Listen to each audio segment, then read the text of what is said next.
my husband Camille apologized to me in such a Philippines manner, saying he got his mistress pregnant and we needed to break up. I was dumbfounded, and my affection for him ran out 6 months ago. Is the mistress someone I know? I asked. Yeah, it's Kyra. Remember meeting her again at Alice's wedding reception. Since then, my husband seemed completely unashamed. Alice's wedding was the year before last, so you've been cheating for over a year. Alice was a college classmate, and Kyra was a junior 2 years behind me. She was in the same research group as Alice, and we played tennis together in college, so I remember her well. She was nicknamed Little Devil behind her back and was quite famous in a way. Huh. Oh, is that so? Time flies when we get older. My husband just laughed it off. What on earth was he thinking? I can't understand him at all. I'm Viola, 30 years old. I met my husband in the college tennis club despite him being 5 years older at 35. He often showed up as an alumnus who loved happy hours, had lots of friends, and was friendly with everyone. He took great care of freshmen and was kind, but I later realized it was limited to girls after we started dating. I cried many times due to his cheating habits back then, but I loved him and married him right after graduation. But once I started working, I got to know the real him, or rather, his useless side. He frequently appeared in the tennis club's clubhouse, acting all high and mighty with the juniors because he was completely ignored by his peers. The truth was he was so incompetent at his job that he wasn't given any serious responsibilities. Even now, there's no prospect of a raise or promotion. He's just a pretentious good-for-nothing who can't do his job or household chores. I tried various things to change him after we got married, but his refusal to change made me give up. The reason I had to divorce him wasn't just that work was busy and it was a hassle, but also because his parents were good people, a reason that had nothing to do with my husband himself. So look, we need to split up quickly because of the baby coming. You can have this apartment, and I'll leave. That's the end of it, okay? I was taken aback by his careless words and my husband's sly grin. What? No way. Let's part ways cleanly. This is not a good opportunity. As I neared my 40s, I started wanting a child. I had graduated college and started working as a full-time employee. I found myself in a situation where I was earning more than my husband, and my company offered excellent parental and maternity leave benefits. I was ready to start a family, but despite our efforts, it just wasn't happening, and it broke my heart. The love I once felt for my husband had dwindled away, especially after discovering his affair and the news that he got the other woman pregnant. I was determined to cleanly and completely end the relationship. What infuriated me even more was his lack of remorse. Instead of apologizing, he simply voiced his needs and demands. It was evident that it was time to put an end to this unpleasant relationship that had dragged on for years. We would involve a lawyer, ask for compensation, and divide our property. And of course, we would expect something from Kyra as well. However, when I voiced my concerns about the financial aspect, my husband callously suggested that I take on the debt myself since it was his affair that caused the separation. When I glared at him, he relented, admitting that he might need his father's help to cover the expenses. I proceeded with the divorce proceedings and hired a lawyer. Despite multiple calls from my in-laws pleading with me to reconsider, I remained steadfast in my decision. Even my father-in-law broke down in tears, acknowledging that if I left, it would spell the end for him. My mother-in-law begged me to reconsider, expressing her love for me like her own daughter. But even they understood once I laid bare the truth about my husband's constant infidelity and laziness. Finally, they apologized profusely, hanging their heads in shame. They even paid the compensation in a lump sum on behalf of my husband, who had no savings of his own. They made him promise never to ask for their help again and to repay them promptly. I still can't fathom how such a careless and irresponsible man could come from parents as decent and responsible as his. I decided to retreat to my parents' house. The divorce proceedings, which I had anticipated as a hassle, wrapped up faster than I expected. Returning to my recently relocated family home, 6 months flew by. I found myself consumed by work on weekdays and occupied with household chores on weekends, leaving little room to dwell on my ex-husband. Then, out of the blue, my best friend Alice called, seething with anger from the moment she started speaking. Viola, did you know your ex-husband Camille and Kyra? They're living it up in a new high-rise apartment, flaunting their wealth everywhere.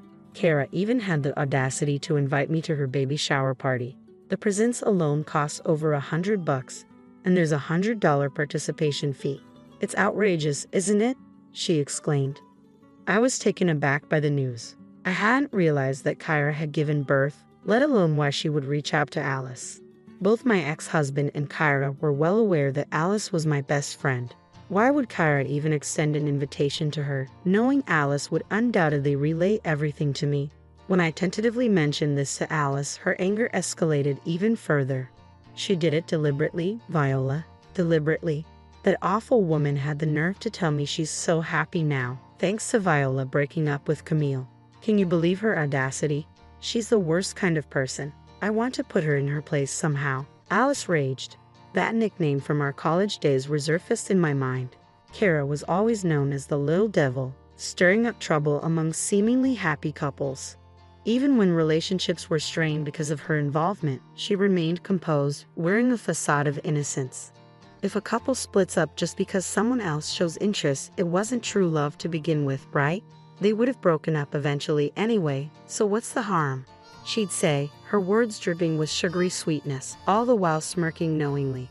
I felt a pang of pity for Kyra, realizing she might never have experienced genuine love. Despite this, I knew better than to involve myself with her, so I made the conscious decision to keep my distance, at least for the time being. Kara didn't matter much to me. There was something else that demanded my attention. Alice. There's only one newly constructed high-rise apartment building, right? Have you heard anything about them moving in? I asked Alice, seeking any information she might have. I've never met them, Alice quickly replied, but apparently it was very recent. They've been boasting about securing a spot. Fortunately, someone who had bought one of the units had to relocate for work and put it back on the market without moving in. Ah, that makes sense, I nodded, processing the information. So, your moving day is Sunday, right? The baby shower party is on Saturday. You'll only need to be cautious for one day. There are multiple elevators, and they might use different entrances. You're right, we haven't crossed paths so far, so it should be fine. Alice concurred. We live together, but unexpected situations can still arise. As fate would have it, an unexpected situation did indeed unfold on Saturday. While waiting for the elevator on the first floor, I found myself face to face with my ex-husband and Kyra as they stepped out of the elevator. Hey, Viola, what are you doing here? My ex-husband spoke first, with Kyra chiming in. Viola, are you here to celebrate with us? You must be eager to see our adorable baby, aren't you? Kyra's voice was cheerful, her smile radiant, but her eyes betrayed a different story. They held no hint of amusement. What? Seriously, did you come to crash the party without an invitation? My ex-husband interjected, his tone incredulous. To scope out the high-rise apartment or catch a glimpse of our little prince. The casual reference to the baby as both baby and prince grated on my nerves. That's not it, I retorted coolly. I was just waiting for the elevator. I responded, consciously switching to a polite tone midway through the conversation. Camille was now my ex, essentially a stranger, and I didn't want to create a scene. So you're planning to visit my house after all? Camille remarked with a hint of amusement. You're so silly, Viola. Stop being stubborn. Perhaps you're just envious of our luxurious high-rise apartment and our adorable little prince. Do you still harbor feelings for me? Are you feeling lonely and longing to see me again? Camille, that's not acceptable, I interjected firmly. Regardless of any lingering emotions you think I may have, you're now married to Kyra. It's inappropriate for me to barge into your home uninvited. And as for jealousy, Kyra, you're mistaken, but I appreciate your concern. Camille continued, dismissing my words. Sorry, Viola, but Kyra and our son are our top priorities now. You're not welcome here. As I listened to their conversation, I couldn't help but feel perplexed. It had been 6 months since I last saw my ex-husband, and yet his mindset remained as irrational as ever. Kara's attitude was equally baffling. It dawned on me that my cheating ex-husband and his new partner were a perfect match in their own peculiar way. Reflecting on it, I regretted wasting my precious 20s on Camille. I'm utterly ashamed of my past with Camille, wishing to bury those memories deep in darkness. If only I had ended things sooner without making excuses, I wouldn't have to endure this nonsense from my ex-husband and his partner. My words seemed to strike a nerve with Camille, who retorted, What's that? You're really lacking charm. Learn from Kyra. Even her jealousy is endearing. She's just given birth, yet she still takes the effort to look stylish for me. Don't you find her admirable? Not at all embarrassed. I replied calmly. I was simply going to the grocery store. I was dressed in a plain white t-shirt and jeans, clean and presentable. That's the problem. I grew tired of your simplicity. Camille snapped. Enough already. We have nothing to do with each other. Just go home. Annoyed by his dismissive tone, I retorted, actually, this is my home. Seeing their disbelief, I had to explain. I've been living with my parents in this high-rise apartment for 6 months now. My father was approached by salespeople when talks of selling the land he owns arose. They suggested that living in a high-rise would be more convenient, especially as he's getting older. While it's not entirely our land, we received a substantial sum from selling it. During negotiations, we were able to move into one of the higher floors for much less than market value. Camille was taken aback. You're landowners with that much money. If I had known, I wouldn't have agreed to the divorce. Give me back the compensation money. There's no need for a property settlement, I replied firmly. The compensation was a result of your affair, and the property settlement was a matter between us as a married couple. As I spoke, I noticed Kyra mumbling to herself, her silence speaking volumes. I caught it. I can't believe Viola is living in a high-rise. I thought I had totally won, Kyra exclaimed, shooting me a glare. But Viola, you don't have a baby or a loving partner, do you?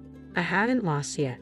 Look, Kyra, I was never competing with you, I replied calmly. In fact, I'm thankful to you for giving me the opportunity to break up with Camille.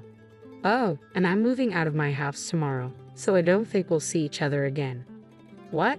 Why? You just moved into a high-rise, they both exclaimed in surprise. I shrugged, explaining, maybe it's a matter of different values. It just wasn't a good fit for my family. I found living in a high-rise unsuitable for hanging laundry outside. There are no balconies on the higher floors for safety, and only some windows can be opened. It wasn't suitable for my mother and me, who prefer drying laundry and bedding in natural sunlight and wind without using a dryer. Plus, the intense sunlight made it too hot even with the air conditioning on. The building also shakes quite a bit during even a magnitude 3 earthquake. It's designed to sway to prevent collapse, and the higher floors shake more. It was terrifying. Most stressful of all was the daily elevator ride. It gets crowded during the morning commute, and it takes time since it stops on each floor. The advertised 3-minute walk from the station felt much longer in the elevator.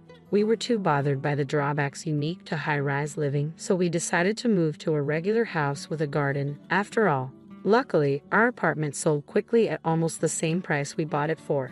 As I finished explaining, both my ex-husband and Kyra grinned. Oh, so we'll never see each other again. So, a high-rise wasn't suitable for commoners like you. It's more suited for an elite celebrity family like mine, Kyra remarked sarcastically. I couldn't comprehend how he arrived at that conclusion, but one thing became abundantly clear. What I grew to despise and ultimately gave up on was that facet of you, pretentiousness without substance, an unwillingness to change or exert any effort. I reached my breaking point with you, but it's all right now. You're beyond repair, so goodbye, I repeated, echoing my ex-husband's own words back to him.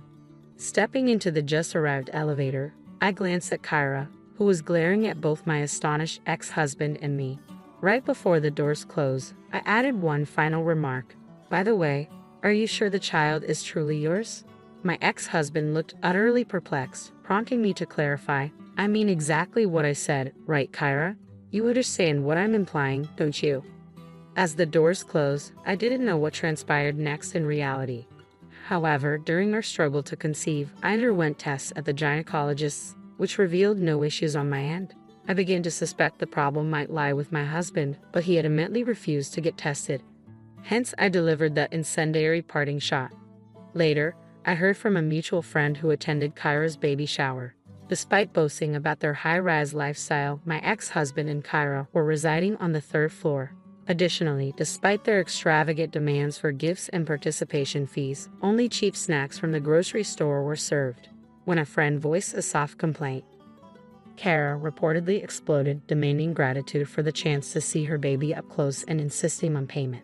This sparked a heated argument between my ex-husband and Kyra, leaving their gathering in disarray.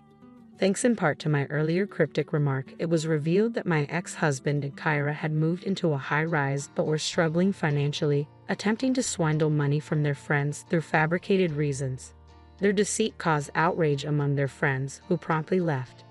Meanwhile, my family and I settled into a single-family home with a garden, where I recently welcomed an adorable kitten. Our former high-rise was embroiled in controversy due to significant defects and illegal construction methods, making it unsellable. Reflecting on our situation, we realized we were unexpectedly fortunate.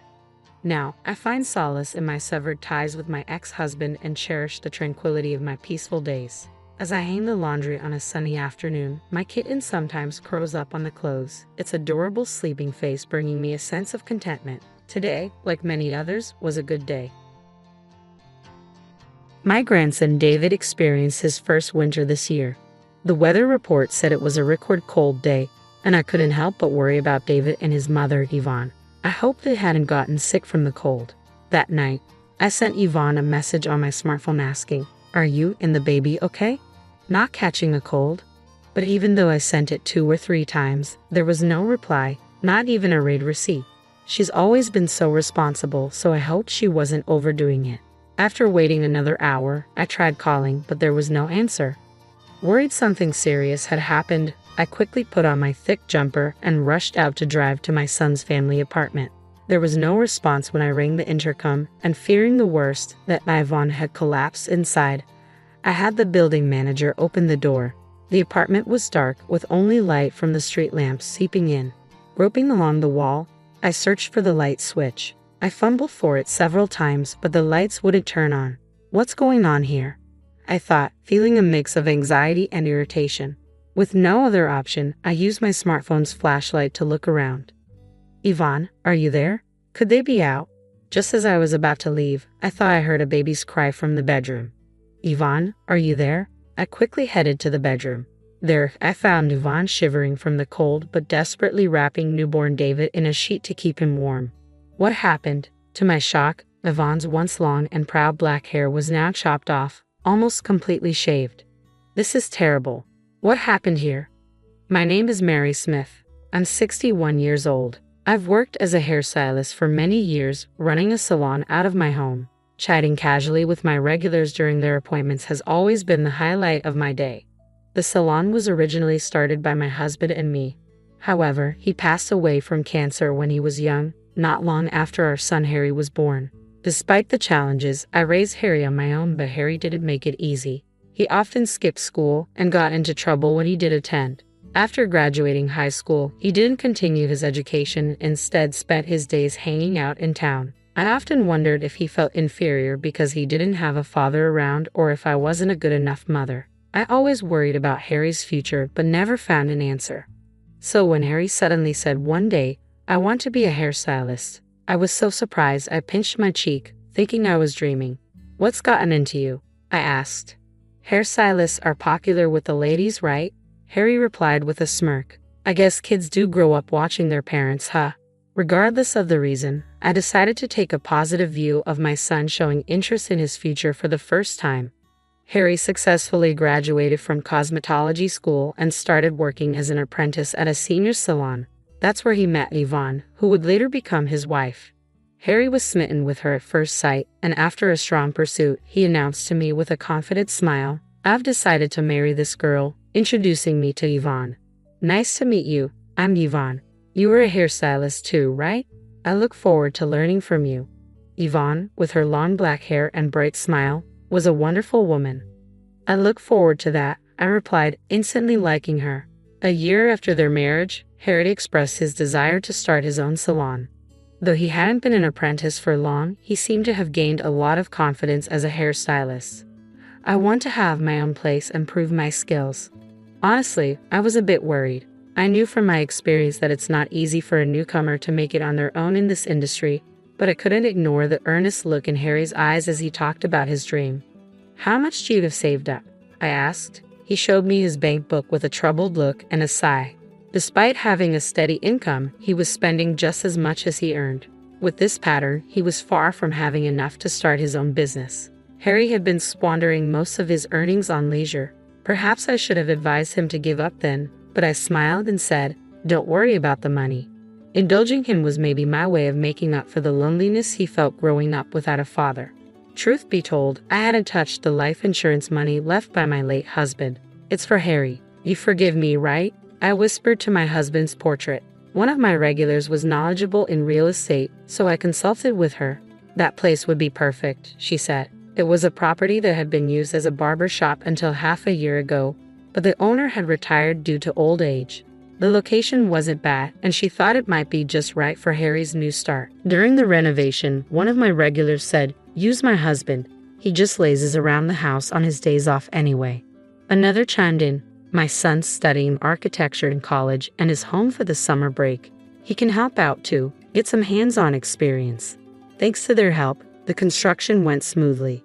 Once we got the health department's approval, the salon opened in no time. I never imagined I could set up my own business so quickly. You should thank everyone. It's not something you could have done alone. I know. I'm grateful to you, Mom," Harry said. Then I handed Harry the bank book containing the remainder of his father's inheritance. The purchase and renovation costs were lower than expected, so there was still more than half left. "This is a gift from your father to you.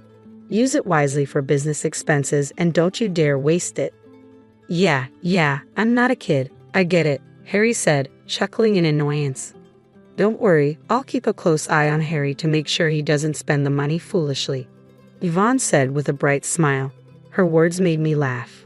With Yvonne's help, I didn't need to worry about interfering any further. I optimistically decided to watch over their business from a distance. But soon, I realized my optimism was misplaced. Yvonne occasionally visited my salon to update me on their progress, and each time her expression grew more somber. 3 months after Harry's salon opened, she confided, "Harry's not putting his heart into the work." "What? Harry, why?" He was so enthusiastic at first. Sure, he thought his skills would bring in customers, but within a month, he stopped smiling and began treating customers coldly. As a result, our reputation has plummeted and customers have stopped coming. I couldn't believe what I was hearing. Harry had wanted his own salon so badly. What had changed in such a short time? Harry thought that being a good hairstylist was all it took, but running a salon is more than that. Yvonne sighed. She was right. Business doesn't work on the quality of your work alone. Customer service plays a huge role in success. It seemed Harry was missing that fundamental understanding. "So, what's Harry doing now?" I asked. "He's frustrated about the lack of customers and spends his days drinking.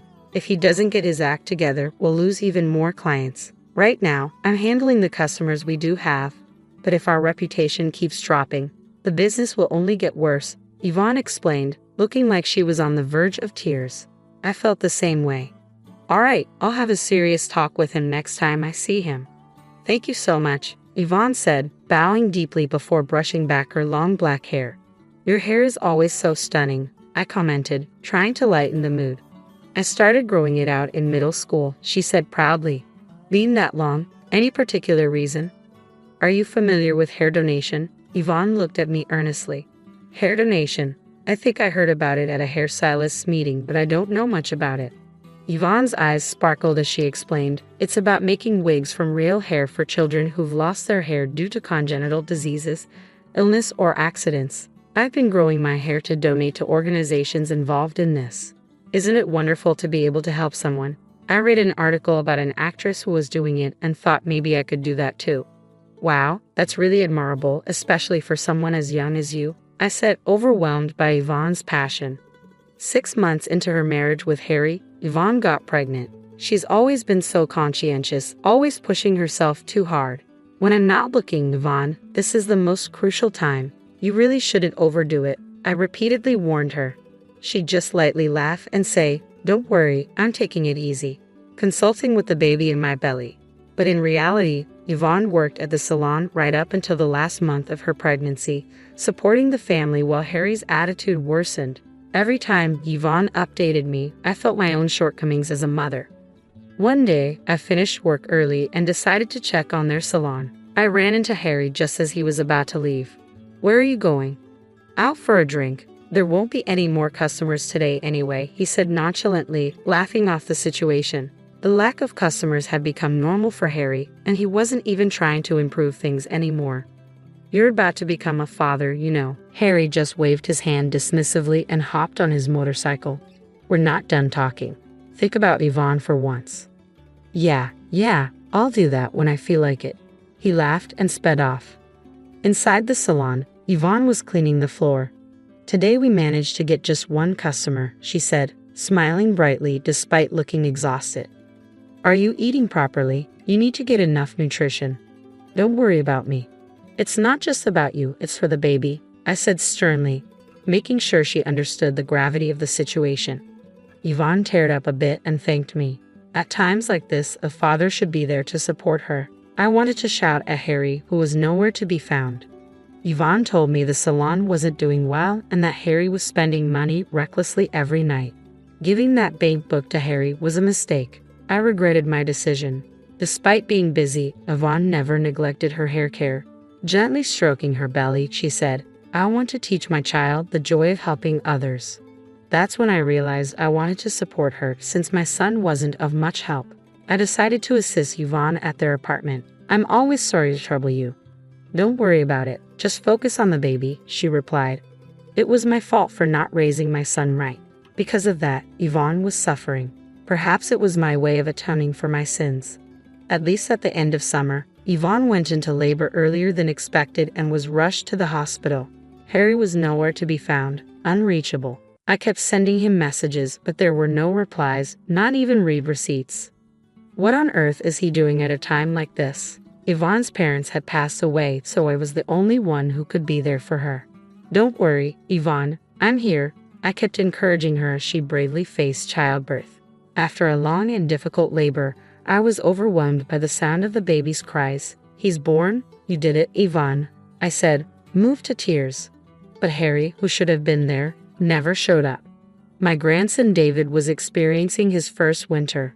The weather report said it was a record cold day. No wonder it was so chilly that I had trouble getting out of bed. My first thoughts were of Yvonne and newborn David. I hoped they weren't affected by the cold. Worried, I sent a message to Yvonne that night. Are you and the baby okay? Haven't caught a cold. But even after sending 2 or 3 messages, there was no response, not even a read receipt. I was concerned that Yvonne might be too ill to move. She's always been so responsible. I hope she's not overdoing it.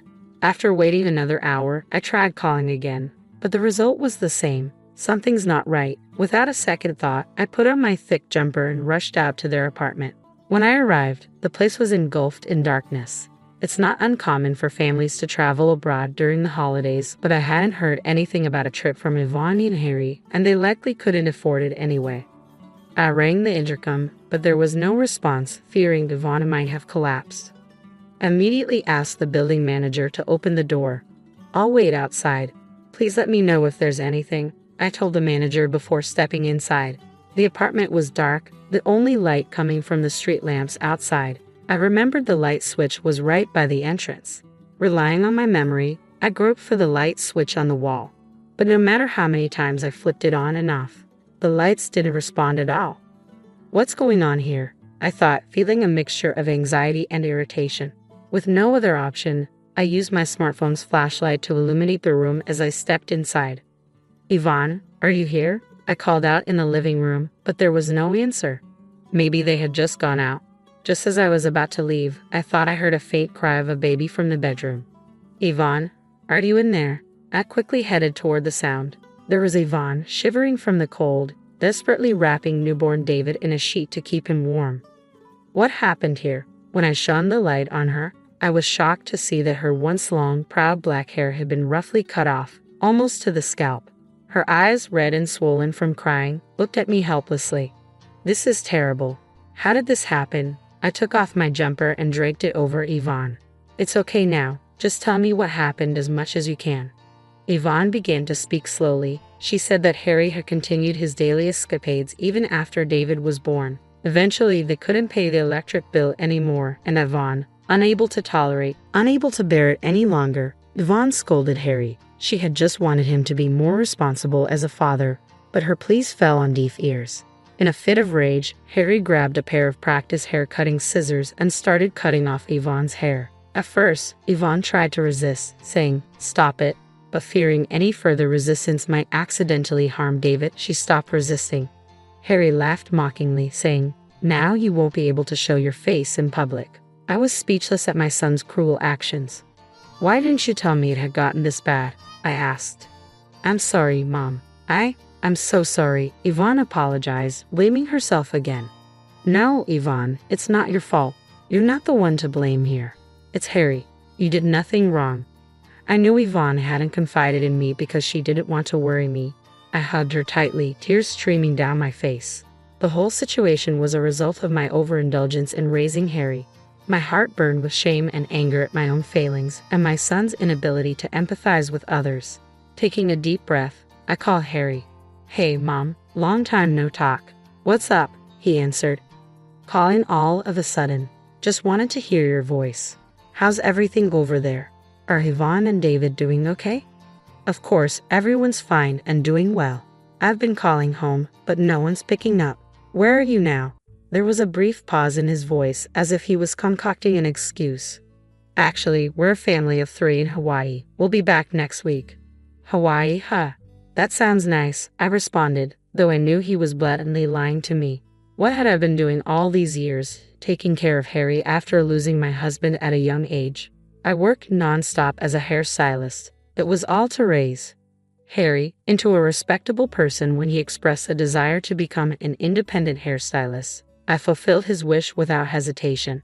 Yet Harry carelessly squandered the inheritance his father left, using it for his own pleasures and even mistreating his wife and child. My expectations for Harry turned into profound disappointment. What would you like as a souvenir? I'll bring you something nice, Harry asked. Anything's fine. You're coming back next week, right? Safe and sound, I replied. Hey, Mom, you sound a bit off. Is something wrong? Harry seemed to sense something, but I ended the call without responding. I informed the building manager waiting outside of my plans and decided to take Yvonne and David back to my house. Then I started making calls to every place I could think of. A week later, Harry called me cheerfully, announcing that he had just landed at the airport. I'm back, Mom, and I've got souvenirs for you, he said, pretending to be the caring son. But my heart was no longer deceived by his act. That's nice to hear, I replied in a flat tone, though Harry didn't seem to notice anything unusual. About an hour later, a taxi pulled up in front of the apartment.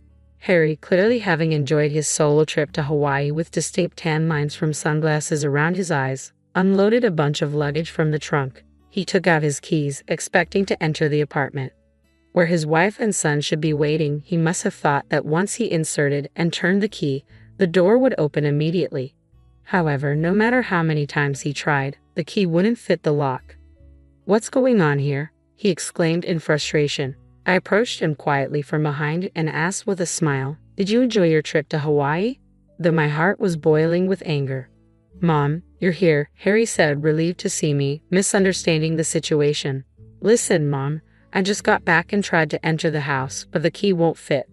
It must be Yvonne's prank. Punishing me for going on a trip alone, he tried to paint himself as the victim, blaming Yvonne, leaving Yvonne, who just gave birth, and newborn David behind. What were you doing? I told you I was in Hawaii with my family, Harry protested, suddenly panicking. Didn't you just say you went on the trip alone? I pointed out the contradiction. Harry was at a loss for words. You really had the nerve to lie about taking a family trip to Hawaii. Yvonne was here with the electricity cut off, shivering in the cold, holding David close to protect him, and to think she cherished her long hair, and you just cut it off mercilessly. Don't you feel any remorse as a human being?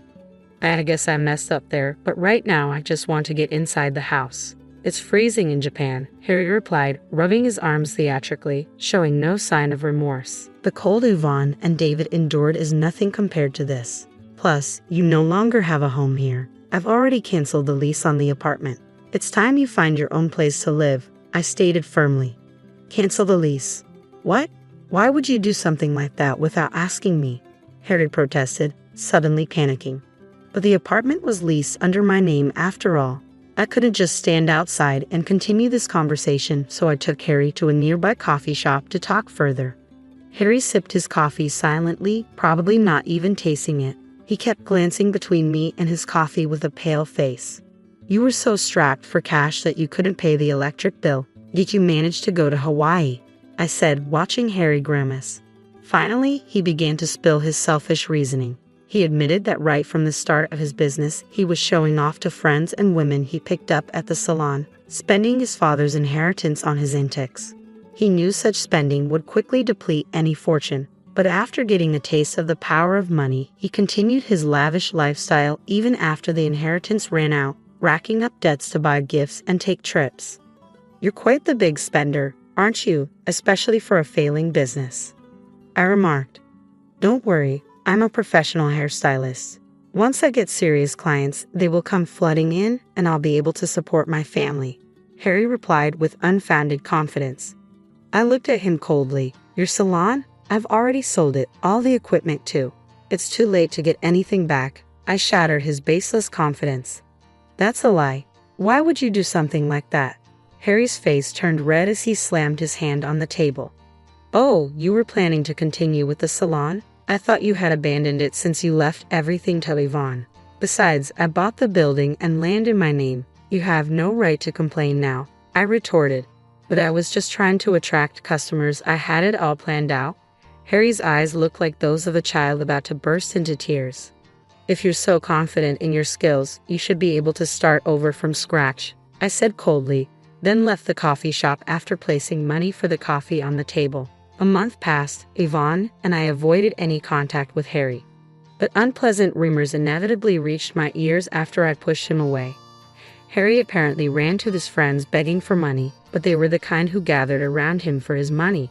Naturally, nobody was willing to help a financially drained Harry. He even got reported to the police for stalking some of the women he picked up at his salon. Although he only received a stern warning from the police, the lack of support from his acquaintances hit him hard, and he completely disappeared from our lives. He's probably living alone now in fear of harsh debt collectors. All this is the consequence of his own actions. My anger towards Harry isn't just about his reckless spending. What's unforgivable is how he neglected Yvonne and David, pushing them into hardship, and above all, cutting off Yvonne's long hair, which she had grown out for years for a noble cause, thereby potentially robbing unknown children of a brighter future. As a fellow hairstylist, I could never forgive Harry's actions. It will take a long time for Harry to truly understand the emotional pain Yvonne has endured. Yvonne herself never speaks of her hurt, but it's clear she's not unscathed. She appears to be keeping her feelings bottled up, probably not wanting to worry me. Wanting to do something to help, I reached out to my hairstylist friends and had a special wig made for Yvonne. "It won't make up for my son's wrongs, but please use this," I said. "Thank you, Mom," Yvonne said with a smile, though tears were streaming down her cheeks. Using my aching back as an excuse, I asked Yvonne to help out at the salon. She threw herself into the work, seemingly trying to forget her emotional scars. "Hello, David," a regular greeted, and David in his cradle burst into giggles. Now some customers even come to the salon just to see him. He's like a little mascot, a baby that brings in good fortune. Yvonne, regaining her strength both physically and emotionally, has started the process of divorcing Harry. Seeing Yvonne's smile makes us all feel like we've shed 20 years, but it's true. Yvonne and David have brightened up the salon considerably. Attracted by Yvonne's cheerful atmosphere, more and more mothers with young children have become regulars. "Let's have a great day today." "Hi, how are you?" Now the salon is filled with smiles again. In a quiet corner, David is peacefully sleeping, his cute little snores filling the air. Hey, I'm Anna. My life changed a lot 5 years into my marriage with Paul. We were a regular couple. I was a teacher. He worked as a manager at an energy company, and everything was pretty simple. Then Paul's dad passed away, leaving his mom Elaine alone in their family house. That's when Paul hit me with a bombshell. "Anna, we need to talk," he said seriously one night. I paused, looking up from my phone. "What's up? Is everything okay?" He took a deep breath and said, "It's about Mom. She's alone in that old house since Dad passed. I think we should move in with her." My stomach dropped. "Move in with Elaine? You know we barely get along," I protested. Paul leaned against the kitchen counter, firm in his expression. "I know, but she's my mom, and she's struggling. Plus, we're just burning money on this rented apartment." I sighed, running a hand through my hair. "But this is our space, our home. Moving in with your mom is a whole different ballgame." Paul pleaded, "Please, Anna. It's not just about the space. It's about family. Mom needs us." I felt cornered. "Does your mom need us? Or do you need your mom?" I asked. Paul frowned. That's not fair, Anna. It's not like I'm asking you to live in a dump. It's a huge house, plenty of room for all of us. Tension rose as I questioned our life there. But eventually, I caved for the sake of peace. Moving day was uncomfortable. Elaine's house was this imposing old structure with echoing rooms and a constant chill. Elaine greeted us with a stiff smile, saying, "Welcome to my home. I expect you to respect my ways." I forced a smile, saying, "Of course, Elaine. We appreciate you letting us stay." Living with Elaine felt like living with a hawk. She had a comment for everything: how to put dishes away, how much to water the plants. One night, after a particularly harsh critique on my cooking, I exploded to Paul in our room. "I can't do a damn thing right for your mother. It's like living with a drill sergeant." Paul rubbed his temples, equally frustrated. "Anna, just give it time. She's old and set in her ways." I threw my hands up in frustration. "Great, so we just tiptoe around her till the end of time." He didn't have an answer, and honestly, neither did I. This house, with its constant surveillance and Elaine's scrutinizing eyes, was suffocating. Life in Elaine's house was turning into a daily grind. Just when I thought I could handle it, Paul dropped another bombshell. It was a lazy Sunday afternoon, and I was trying to find some peace in the garden when he came out. "Anna, we need to talk," Paul said, leaning on the garden gate.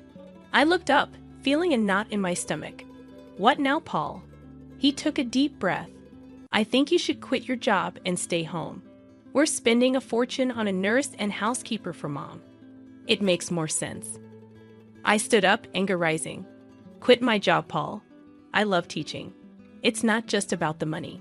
He ran his hand through his hair, his tone getting edgy. "I know, but think about it. It'll make things easier around here."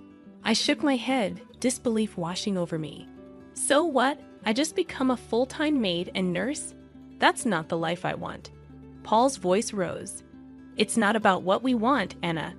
It's about what's practical. My mom needs us." I glared at him.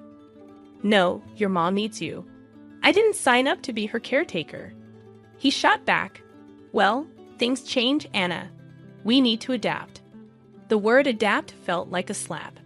I loved my job, my independence. This wasn't adapting. This was sacrificing. "You know what, Paul? Fine, I'll do it, but don't expect me to be happy about it." He sighed, a look of relief crossing his face. "Thank you, Anna. It means a lot." But it didn't feel like a victory. Quitting my job felt like losing a part of myself. The days that followed were even harder. I had become a full-time housekeeper, nurse, and cook. Elaine, as always, had her 2 cents to add about everything. "Those curtains need a wash," she'd say, or "the soup is too salty." It was endless. One day, I snapped. Elaine was criticizing the way I ironed her clothes, and I couldn't take it anymore. "Elaine, can you just stop? I'm doing my best here," I said, feeling frustrated. She looked taken aback. "Well, I'm sorry if I have standards, Anna." I threw the iron down, my voice shaking. "I'm not your servant, Elaine. I'm your son's wife. I'm here trying to help, and all you do is criticize me." There was a moment of tense silence, and then Elaine's expression softened slightly. "I know you're trying, Anna. I'm just used to things a certain way." I sighed, feeling the tension drain out of me. "I know, Elaine, but I'm not you. I have my way of doing things." From that day on, things were slightly better. Elaine toned down her criticisms, and I tried to accommodate her quirks. It was a fragile truce, but it was better than the constant battles. As time dragged on in Elaine's house, the atmosphere grew tenser, almost suffocating. Paul's behavior became increasingly distant and elusive. He was consistently late from work, and when he was home, it was as if he was invisible, retreating to the spare room like it was his sanctuary. One evening, unable to bear the silence and distance any longer, I cornered him in the kitchen.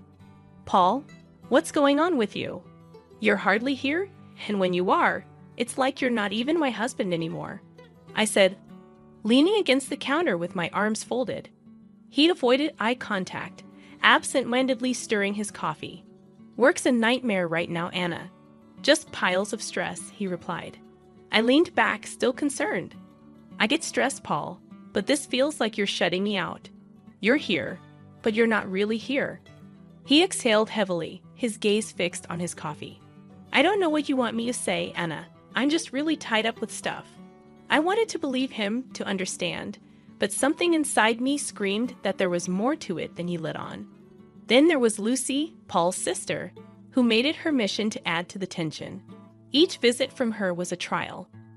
She'd look around the house with a sneer and quip, "Still stuck in this old dump, huh?" I usually bit my tongue, but one day her taunts hit a nerve. Not all of us have the luxury to mooch off others. "Lucy," I shot back. She cackled, her voice grating on my nerves. "Oh, look at you playing the martyr in a haunted house. Pathetic." I clenched my jaw, holding back a barrage of words. Paul, ever the silent bystander, offered no defense. His silence was like another jab, another confirmation of the growing gulf between us. The biggest shift, however, came with Elaine one day. She called for Lucy, her voice frail and desperate. "Lucy, I need help with a bath.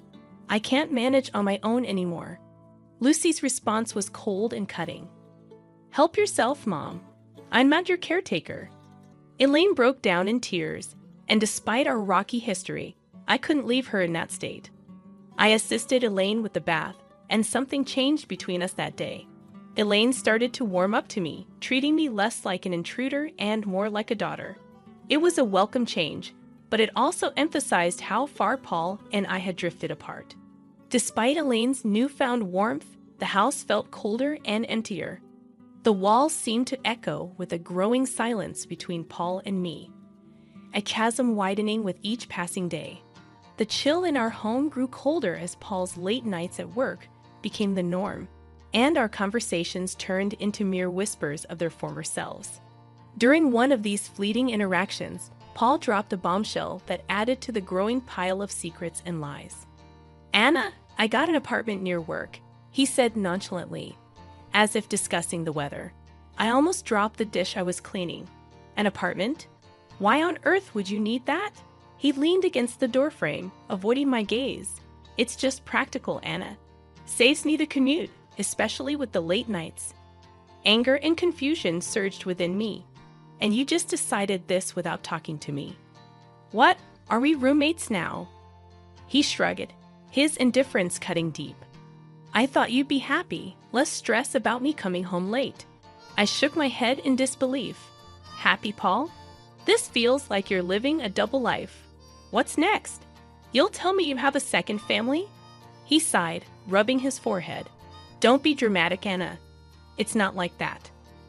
I wanted to push further, to break through his nonchalant facade, but I knew it was futile.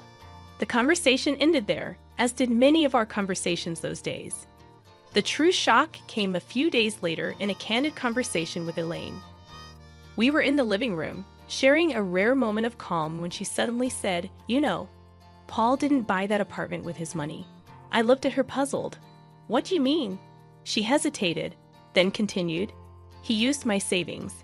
He said it was an investment, even put it in my name." My heart sank.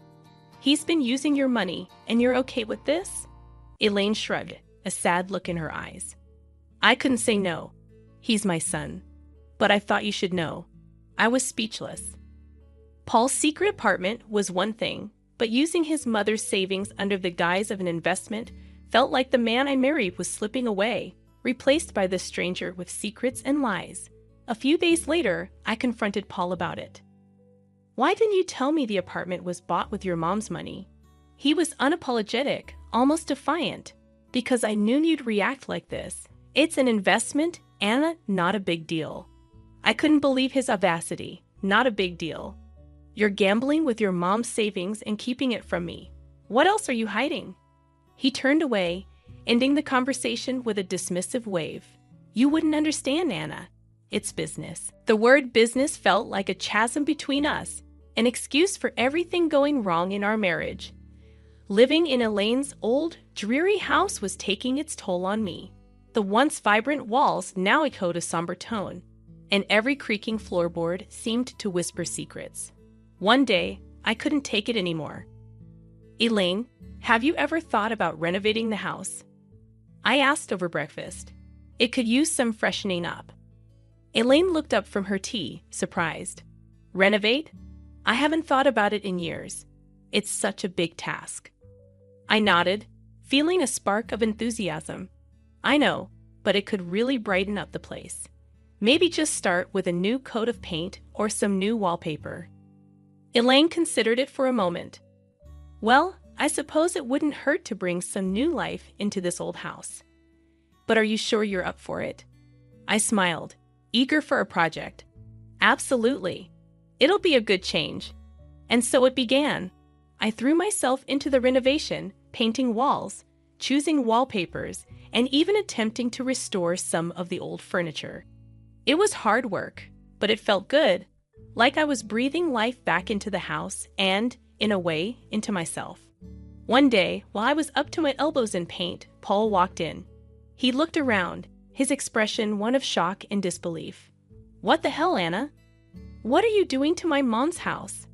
I stood up, wiping the sweat from my brow. I'm renovating, Paul, like I told Elaine. It's time this place got a little love and care. Paul's face hardened. You had no right to start changing things without asking me. This is my family home, not some DIY project. My temper rose. Your home? When was the last time you even cared about this place, Paul? I'm doing something good here. He took a step closer, his voice rising. You're overstepping, Anna. You always do this. Take control and push everyone else aside. I stared at him incredulously. Take control, Paul. I'm trying to make this gloomy place livable. Maybe if you spent more time here, you'd see that. Before Paul could retort, Elaine walked in. What's all this noise about? Paul turned to her. Mom, did you know about this? About her changing the house? Elaine looked from me to Paul, then back again. Yes, I did, and I'm glad she's doing it. This house needed a change, and Anna's doing a wonderful job. Paul looked like he'd been slapped. But it's our family home. Elaine cut him off, her tone firm. It's my home, Paul, and I want this. Anna has every right to do what she's doing. Paul stormed out of the room, leaving me and Elaine in an awkward silence. I felt a mix of victory and sadness. The house was transforming, but the gap between Paul and me seemed to only grow wider. The day Elaine suffered her stroke, our world turned upside down. I was there, witnessing her sudden decline, her words slurring, her body weakening. Panic gripped me as I called for help, my voice quivering with fear. In the hospital, the grim reality set in. Elaine needed constant care. I looked to Paul for support, but he was distant, his eyes void of the usual concern. Anna, I can't deal with this. I have enough on my plate, he said, his voice cold. I was stunned. You can't deal with this, Paul. She's your mother. He shrugged, his response cutting like a knife. Yeah, and she's been a burden for years. This is just the cherry on top. I couldn't hide my disgust. She's not a burden, Paul. She's family. She needs us. His laugh was bitter. Us? No, Anna. She needs you. I've got other things to handle. I was left speechless, my respect for him sinking. I took it upon myself to care for Elaine. It was hard watching the once strong woman confined to a bed, dependent for every little thing. As I became Elaine's primary caregiver, Paul's visits grew rarer, and his indifference more apparent. His visits were short, his conversations with Elaine brief and superficial. Then Lucy came. I overheard them in the living room, their words like venom. We should start thinking about the will, dividing the assets, Lucy said, her voice devoid of any emotion. I burst into the room, fury coursing through my veins. How can you be so heartless, discussing her will right in front of her? She's still here. Lucy smirked, her words sharp. Oh, look who's talking, the saintly daughter-in-law. This is our family's matter. Stay out of it. Paul chimed in, his voice laced with cynicism. Anna, just drop it. It's practical to plan these things. No use pretending she's going to bounce back. I was aghast at his cruelty. Practical. She's your mother, Paul. How can you be so callous? He shrugged, his reply cold and detached. Life's callous, Anna. Better get used to it. I turned away, my heart heavy with disgust. In the following weeks, I dedicated myself to Elaine's recovery. And to my surprise, she showed signs of improvement. Her fingers twitched, her speech cleared. She even managed a few steps. It was a miracle to me, but a nuisance to Paul and Lucy.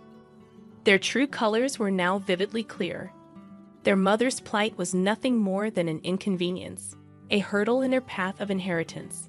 The betrayal stung deep, not just as a daughter-in-law, but as a human being. Life had settled into a grim routine. Elaine's health was a constant roller coaster, with small victories overshadowed by the looming fear of the worst. Then it happened. Another stroke, this time more severe. The call from the hospital felt like a punch to the gut. Elaine didn't make it. The funeral was a somber affair. I stood beside the grave, my heart heavy, watching as people paid their respects. That's when Paul arrived, and with him, a woman I didn't recognize and two small kids clinging to her hands. "Who's she?" I whispered to myself, my eyes fixed on the unfamiliar woman. Paul approached, his expression unreadable. "Anna, this is Carol, my wife, and these are our kids." I felt like I had been slapped. "Your wife? When did this happen?" He shrugged, a coldness in his voice. "A while ago." "It's none of your business, Anna." I was speechless, my mind reeling. How could he? And during all this time with Elaine, Lucy was there too, her usual sneer in place. "Finally showing your true colors, Anna? Playing the grieving daughter-in-law. It's a bit late for that." I glared at her, my voice laced with contempt. "I was here for Elaine when you both abandoned her." "Don't you dare judge me," Paul interjected. "Let's just get this over with. We have other matters to discuss." After the funeral ended and the gathering moved to Elaine's house for the will reading, Paul and Lucy were like vultures, eagerly awaiting their share. The lawyer began reading the will, and that's when the bombshell dropped. Everything, the house, the money, all of it was left to me. Paul's face went from smug to shocked. "What the hell? This can't be right." Lucy was fuming. She was our mother. How could she leave everything to this nobody? I stood there stunned, not sure how to feel. Happy. Vindicated. It all felt hollow. Paul turned to me, his voice filled with accusation. "You manipulated her, didn't you? Turned her against us." I shook my head, disbelief and anger mixing in my voice. "I did nothing but care for her, which is more than I can say for you." The lawyer intervened. Elaine was very clear in her will. Lucy was seething. "This is not the end. We'll contest this. There's no way we're letting her get away with this." As they left in a huff, I stood there alone in the house that was now legally mine, the walls that had witnessed so much pain, betrayal, and love. I looked around, feeling the weight of Elaine's last act of kindness and the burden of a broken family. The house felt different now, like it was echoing with Elaine's last wishes. I was sitting there, holding the will, still trying to get my head around everything. Elaine had left it all to me, and Paul and Lucy were raging mad about it. They came back the next day, all fired up. "You really think you can just take everything?" Paul burst out as soon as he stepped in. I looked up, tired but standing my ground. "Elaine decided this, Paul. It was her choice." Lucy was red in the face, yelling, "You tricked the sick old lady. We won't let you get away with this." I stood up, fed up with their nonsense. "Tricked. I was there for her, unlike you two. She chose to leave it to me." Paul was fuming. "So you think you've beaten us? You think you can just snatch everything away?" I let out a heavy sigh. "I didn't snatch anything, Paul. Elaine gave it to me because she knew I actually cared." Their yelling didn't stop, but it was just noise against the truth I knew. I was there for Elaine when they weren't. The lawyer showed up with a video Elaine had made. Her voice filled the room, and she said it clear as day. "I left everything to Anna because she was like the daughter I never had. She was there when my own kids weren't. She deserves it all." The room went quiet. Paul looked like he had been punched in the gut, and Lucy started crying, finally realizing what they had done. After that, Paul and Lucy left, and all their threats just fell flat. I was alone in the big house, surrounded by the past and thinking about the future. I decided to divorce Paul. It was tough, but it had to be done. He and his new family had to move to a rental place. Lucy had her own mess to deal with. Her debts and bad choices were catching up to her. As for me, I was standing in my new house, feeling sad but also kind of excited. Elaine's will wasn't just about the house and money. It was like she was telling me to be strong and make my own way. I decided to start over, use what Elaine left me to build something new for myself. The house, once a reminder of tough times, was now a place for new beginnings.